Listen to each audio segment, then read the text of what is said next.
بہت بڑا ذریعہ شکر ہے۔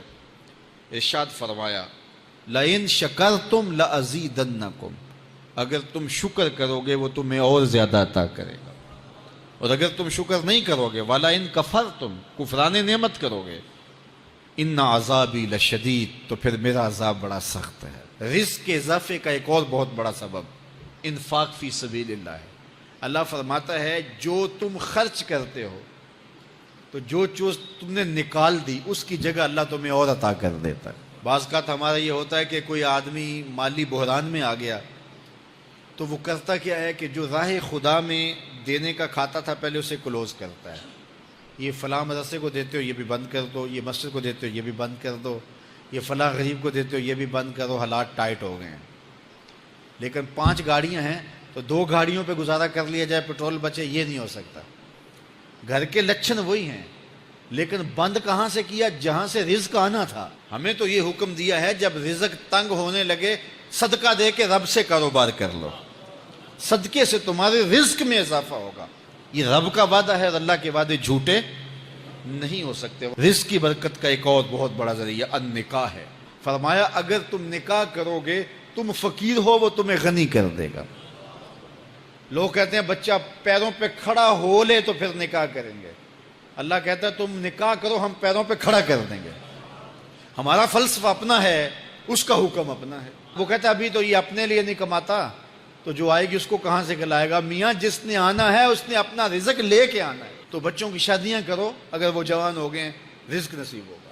اپنے اہل خانہ کو نماز کے حکم دینے سے رزق بڑھتا ہے، کیونکہ جو صبح کا وقت ہوتا ہے یہ رزق کے بٹنے کا وقت ہوتا ہے، اور جس گھر میں صبح کے وقت لوگ سوئے ہوئے ہوتے ہیں وہاں بے برکتیاں ہوتی ہیں۔ تو طلوع فجر سے لے کر کے طلوع آفتاب تک اپنی اولاد کو، بیوی کو، بچوں کو نہ سونے دیں۔ اس وقت رزق بٹنے کے لمحے ہوتے ہیں۔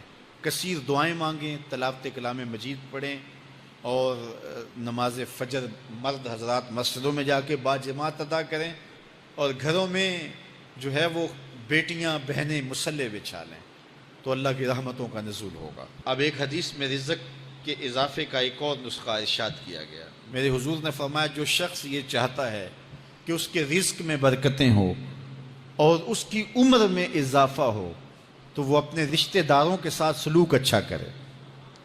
رشتہ داروں کے ساتھ اگر اچھا سلوک کرو گے تو پھر تمہارے رزق میں برکت ہو۔ غریب ہیں تو ان کی مدد کرو، ان کی بیٹیوں کی شادیاں اپنے ذمے لے لو اگر اللہ نے آپ کو وسعت دی ہے، ان کی پریشانیاں بانٹ لو، ان کا قرضہ ہے تو اتارنے کی کوشش کرو، ان کو مشکلات سے نکالنے کی کوشش کرو۔ تم ان کو مشکلات سے نکالو گے اللہ تمہیں مشکلوں سے نکالے گا۔ تمہارے رزق میں بھی برکتیں ہوگی اور تمہارے مال میں بھی برکتیں ہوں گی۔ فرمایا بہتر صدقہ وہ ہے جو ناراض غریب رشتہ دار کو دیا جائے۔ اگر وہ پھنس گیا ہے، مجبور ہے، ناراض ہے، تو اس کو اگر دیں گے تمہارا نفس اس میں شامل نہیں ہوگا، تو یہ افضل صدقہ ہے جو ہر صورت میں قبول ہی قبول ہے۔ رزق کے اضافے کا ایک اور سبب الاحسان الی الضعفاء، جو کمزور لوگ ہیں ان کے ساتھ اس نے سلوک کرنا۔ الانفاق علی طلبۃ العلم، طالب علموں پہ خرچ کرنا، یہ بھی رزق میں اضافے کا سبب اور ذریعہ ہے۔ وہ حضرت بابا فرید نے کہا نا 6واں رکن دین کا روٹی ہے۔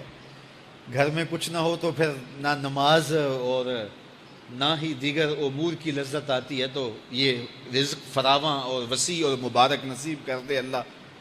تو اس کے لیے ایک اور وظیفہ میں دیتا ہوں، اور وہ یہ کہ مغرب کے بعد 21 مرتبہ سورۃ الکوثر پڑھ لیں، کثرت ہو جائے گی انشاءاللہ۔ اول خدوشی پڑھ لیں، 5-7 منٹ لگتے ہوں گے، تو سورہ کوثر 21 مرتبہ روزانہ مغرب کی نماز کے بعد پڑھیں۔ اور اگر بہت زیادہ مسائل ہیں تو ہر نماز کے بعد پڑھ لیں، تو انشاءاللہ آپ دیکھیں گے کہ گھر میں برکتیں اترتی محسوس ہوں گی، انوار کا نزول ہوتے محسوس کریں گے۔ تو یہ وہ رزق کے اسباب ہیں، اگر ہم اختیار کر لیں تو ہم اللہ کی خاص رحمتوں کے حقدار ہوں گے۔ اللہ ہم سب کو رزق حلال، رزق وسیع، رزق سہل، رزق مبارک، رزق فراواں نصیب فرمائے۔